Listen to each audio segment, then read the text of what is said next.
Alright, we'll talk about community interactions. And this one's not all that difficult for us. So, I like this introduction just to give you an idea is that these are kind of community interaction related. So, many of the drugs that we kind of get are derived from plants, including morphine, which is a super pain reliever. It's from poppies, which is a flower. The chemical found in ephedra species helps with asthma, and the drug from foxglove can treat congestive heart failure. So some of these chemicals that are part of evolutionary adaptations due to interactions with other animals, or other organisms rather, are actually things that we use. So some other common plant stimulants include my favorite thing in the entire world. I'm just kidding. But caffeine, which is in the coffee berries and tea leaves and cola nuts, and then also nicotine, which is a little less good. Okay. Researchers are testing new discoveries and compounds to fight against cancer, infectious diseases like malaria and HIV, pain relievers, weight loss things, and all kinds of other things as well. Okay, so why do they have these substances? Well, in community, populations of many different species interact with each other, and some of these relationships are potentially harmful, which we should have known that already because at least in several of the presentations I heard about parasitism and things like that. So we'll talk about how that works. So here's a foxglove, cute little plant, looks like little gloves that a fox might wear. I don't know, I see it, so I assume that's why it's named that way. So in this particular lecture today, instead of getting into the whole ecosystem, we're just going to look at community structure and dynamics. All right, and that's it. So, essential question. Okay, we'll keep it simple today. What is a community?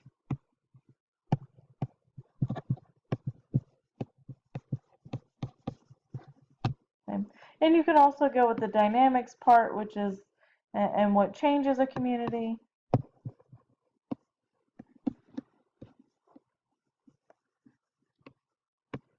And we'll have to come down here, community. I think that'll work as a good essential question today. So in the hierarchy of life, a population, we learned, was a group of interacting individuals of the same species. But the next step is a community. It's an assemblage of all the populations of organisms living close enough together to potentially interact. That's my dog drinking water. I'm not sure if you can hear that or not. She's so loud.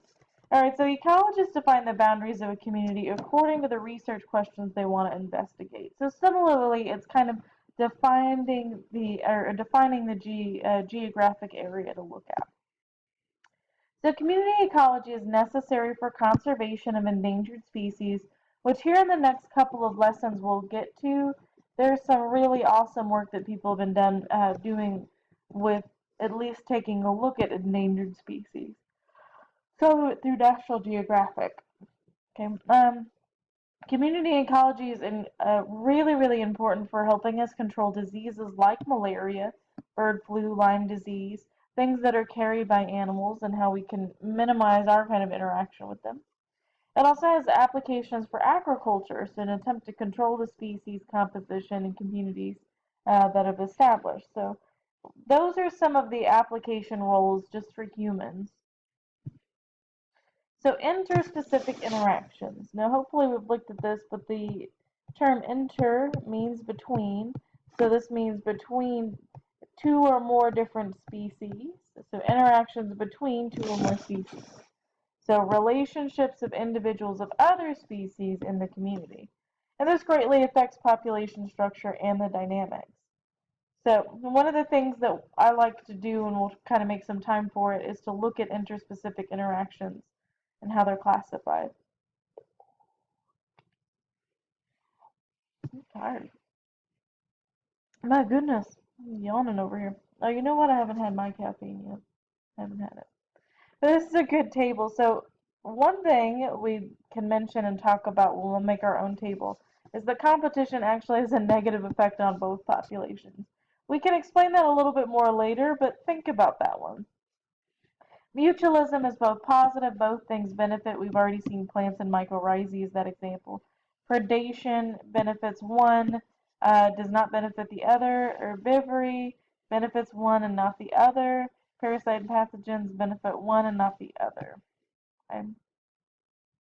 So interspecific, so between different species competition, occurs when populations have from two different species compete for limited resources. If both benefit, it's mutualism. Predation, one species kills and then eats the other. Herbivory, one animal consumes plant parts or algae. All of these things, hopefully, we've seen from some of these presentations. Parasitism, kind of host plants or animals are victimized by the parasite. There's lots of cool videos for this. Alright, well, there's a couple others that we'll talk about a little bit later, but at least that'll get us started. Alright, an ecological niche is the sum of all the organisms' use of biotic and abiotic resources in its environment. Fun fact, that word is actually niche. The way I learned it sounds so terrible that, you know, if you also call it a niche, I'm cool with that, because that's also a way that's said. It's technically also wrong, but that's the first way I learned it. So if you want to call it an ecological niche, you're cool with me. Okay? So the ecological niche is sum of all the organisms' use of biotic and abiotic resources in its environment. It's a good one to know. Interspecific competition occurs when the niches of two populations overlap. Both populations need a resource that's in short supply. So we'll actually get competition because we're kind of fighting over some resources. In general, competition lowers the carrying capacity of competing populations because the resources are used by one population are not available to the other population. And you'd have to look at your previous experiment that we did, that virtual lab, to see if we actually, did you see that when you put the different paramecium, caudatum, and aurelia in the same container, did they seem to have that maximum amount like they did in the other ones? Were they both lowered? That's things that you want to look at. Alright. Man, I forgot what the birds were about. But anyways, here's two birds, probably with overlapping niches, so they're fighting for different resources. Alright, reef building corals, so mutualism. Reef building corals and photosynthetic dinoflagellates, which is a particular type of protist, remember that from Protista, provide good examples for mutualism and their beneficial relationships. So photosynthetic dinoflagellates will get a shelter and get access to light. They'll produce sugars that gives its energy to the coral animals. The coral's waste products, including carbon and ammonia, are valuable sources for making proteins back to the dinoflagellate. So everybody wins here. Okay, the sea anemone, that was also a good one. I took it out, but if you get the sea anemone and the clownfish, let's see. There you go. So the sea anemone and the clownfish are another good example of mutualism. Predation benefits the predator but kills the prey. Is this not an obvious statement right here? This is why I love this section. This is my favorite. Okay. Predation benefits the predator but kills the prey. Yes, it does. Okay. But prey can use some protective strategies. There's camouflage, chemical defenses, or mechanical defenses, as well as chemical defenses. Okay, so do we look at some of those examples? So here's a frog. If you can see him, he's right here. But he is very well camouflaged with this kind of tree bark so he doesn't get eaten. These guys actually use a different type of coloration, but monarch butterflies actually take in kind of the toxins of the milkweed. And so when a bird eats it, it actually tastes disgusting, and they kind of, like a bird throws up, and not, you know, not the way that it normally would. So it gets sick because of this, and then it won't eat it. So this uses kind of a chemical defense against it. Mechanical defenses might be something like a rose bush that's got those, you know, mechanical thorns. That's going to keep some like a particular type of herbivore from trying to eat that particular section because it hurts. Okay. A plant whose body parts have been eaten by an animal must expend energy to replace that loss. Numerous plant defenses against herbivores have evolved in plants. So some defenses against herbivores include spines and thorns, just like I mentioned, and also some chemical toxins. And they're often substances that we use medicinally or for some other purposes. All right. So like chemical defenses in animals, toxins in plants tend to be distasteful, and herbivores learn to avoid them. So, or, I mean, herbivores are other things. So look at that kind of gimpy tree that we had the funny picture over. Well, at the same time, that's an amazing defense of that particular plant because no herbivore, nobody's gonna make a salad out of that. Ain't gonna happen. We're not gonna touch it. We're not gonna mess with it. And so that's a really good strategy as a plant. If you don't want to be messed with, you know, burn the crap out of somebody's skin, I guess, right? Some plants even produce chemicals that cause them abnormal development in insects that eat them. So you'll find some of that as well. Okay. We'll keep it going here, but herbivores and plants undergo what's called coevolution. That's a series of kind of reciprocal, which just means kind of, it's like a give and take, a back and forth evolutionary adaptations in two species, in which change in one species acts as a new selecting force on another species. And the resulting adaptations of the second species in turn affect the selection of the individuals of the first species. So it's kind of this back and forth evolutionary process. They're both putting new selective pressures on each other based on how they evolve. So there's an illustration of this on the Heliconius plant. So this is a particular caterpillar that would eat Heliconius. The butterfly actually lays these particular eggs, but they only lay them on kind of fresh leaves. So that way those particular caterpillar don't have to compete with other ones. So what the plant has done over time, and this is a passion flower, it looks like an alien, but this passion flower has developed these kind of mimic looking eggs on it. So that way if I'm a butterfly passing by, I see these here and I go, oh, okay, well this particular leaf is already taken, so maybe I should lay my eggs over here. So it's this defensive strategy by the passion flower, this coevolutionary thing to say, okay, you keep laying eggs to, make me not live. Well, I develop these little kind of spots that look like eggs, and it seems to work. Okay. All right, this is a good place to pause it. So if you need to take a break, go get a snack and then come right back.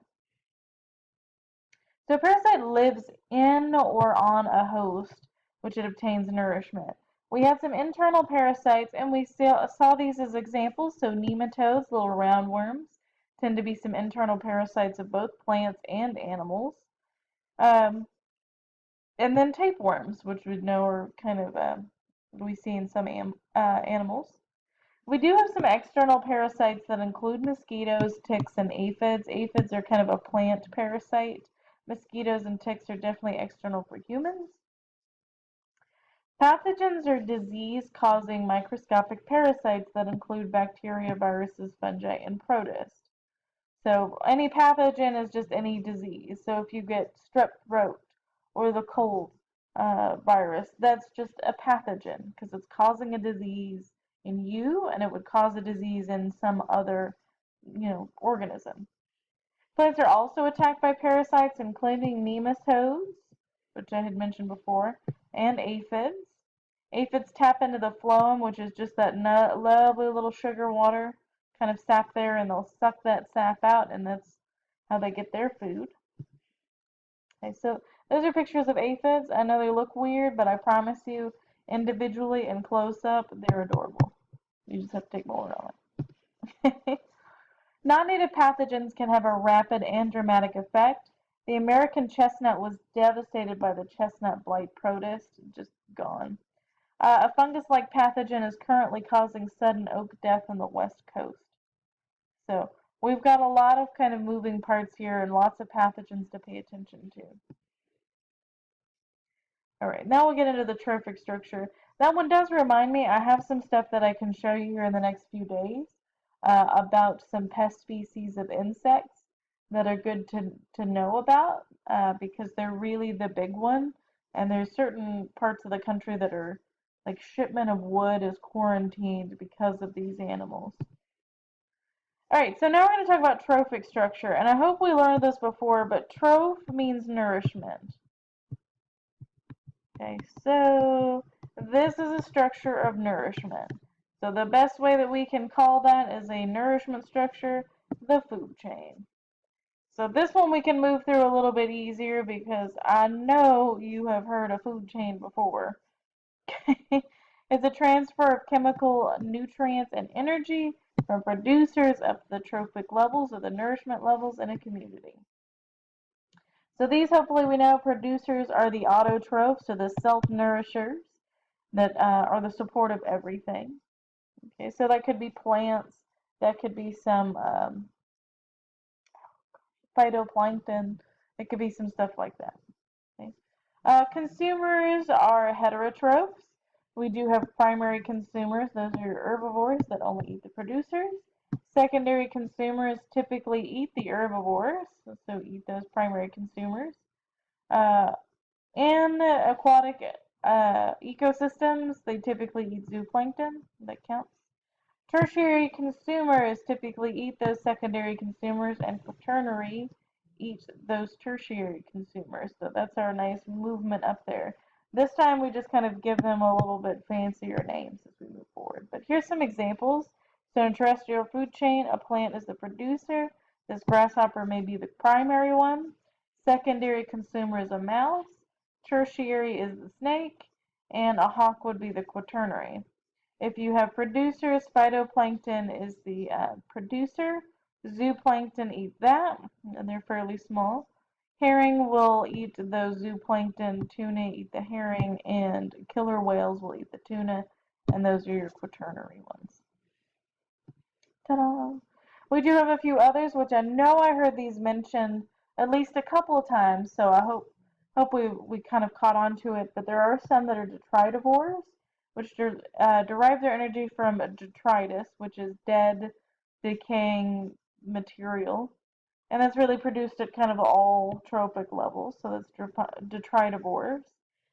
Decomposers, so although it seems similar, decomposers are mainly prokaryotes and fungi because they secrete enzymes that digest molecules in organic materials and convert them into inorganic forms through decomposition. The decomposers, like detritivores, eat dead stuff. Like they make a full-on chunk and a meal out of dead stuff.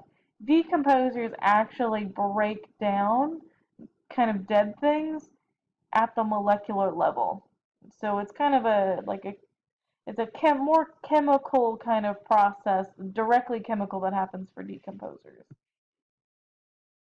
A more realistic view of trophic structure is of the food web, and that's a network of interconnecting food chains. So a consumer may eat more than one type of producer.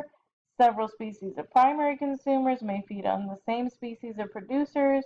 Some animals weave into the food web at more than one trophic level. So sort of what it might look like is, let's see, here are all of our producers. They don't do much but just produce. I don't say do much, but that's their only trophic level. But then you get some different things, like these are all primary consumers, nutrient transfer, so just those guys. But then we see it can get a little bit crazy, is this particular mouse here, although a primary consumer, can also eat the grasshopper and be a secondary consumer. So depending on what it's eating, it's doing a few different things. Okay. Same with this Gila woodpecker, primary and secondary. We've got certain things, I'm trying to see who's a little bit more complicated, but really there's the tertiary and quaternary. This one up here can be both secondary and tertiary and quaternary. So up here we start to get a whole bunch of stuff going on. So it is more descriptive to describe things in terms of a food web. Species diversity, so now that we're on to the next part, we're getting there. Species diversity is defined by two components, a species richness. So that's just the number of species in a community. And then actually relative abundance, or the proportional kind of representation of the species in a community. And this will give us some of how diverse that area is. So if we have this particular area, notice we have 1, 2, 3, 4 species, but you can pretty much tell that this one dominates that particular area.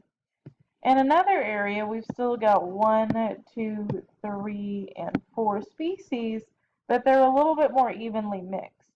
So that gives us kind of a different relative abundance and tells us some different things about species diversity. Although they have the same number of things, it's slightly different because this one has so many of this like oak or whatever it is here. So that gives us something to look at in terms of the different areas. All right, now we're getting into like a slightly different section here. I'll just go through this one quickly. You won't have to write too many notes about it, but we're going to talk about keystone species. So what happens is in a particular population where we have, I think, starfish, or just, it's an aquatic thing. If we actually have this keystone species, this pisaster, then all of the number of species, so number of species present, seems to be relatively constant. If they experimentally took out pisaster, notice over a number of years, this significantly lowered the rest of the species diversity, like the whole diversity. So there are certain animals that are called keystone species, or not animals, but organisms in general, that are keystone species. They keep the rest of the diversity going. So how does that work? But here's kind of the description. In the absence of pisaster, the species richness dropped from 15 species to fewer than 5. What accounted for it? There was a mussel in the genus Mytilus, which proved to be a superior competitor for the available space, eliminating most of the invertebrates and algae.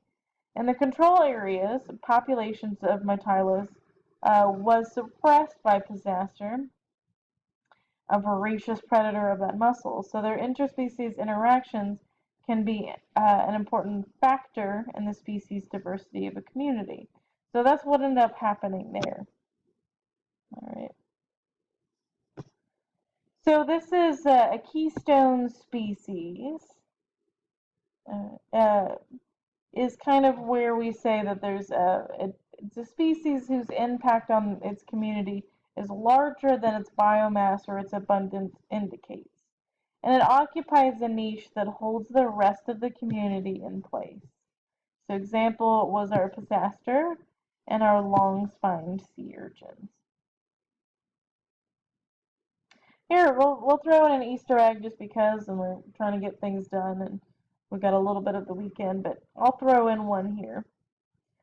If you can give me, you know what, I was going to make you think about it, but I realize you got a test going on this weekend, so how about this? Why don't you just write either pisasters or long-spined sea urchins are examples of keystone species, and I'll be good with that. I'll take it. All right. Or if you're feeling fancy, just draw the keystone thing and tell me what it means. I'm good with that too. Okay.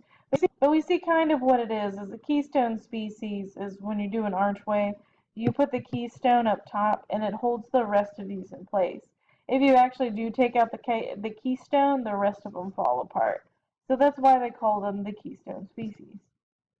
Alright, disturbances. We're going to run through disturbances pretty quickly. But disturbances are events that damage biological communities. They include storms, fires, floods, droughts, and human activity. The types of disturbances and their frequencies and severity vary from community to community. So we're going to talk about disturbances really quickly. I would say it's a good time to take a quick break. You know, take a break, have a snack, get back to it. We're going to finish it up as quickly as we can. So small-scale disturbances can have positive effects. Even things like fires are really good to help make sure that certain species of pines grow and develop. However, communities change drastically following a severe disturbance that strips away vegetation and removes significant amounts of soil. That has an issue. So the disturbed area can be colonized by a variety of species, which are gradually replaced by a succession, so one after another, of other species. This we call ecological succession. All right. So primary succession, and we actually don't get this, but it begins in a virtually lifeless area with no soil.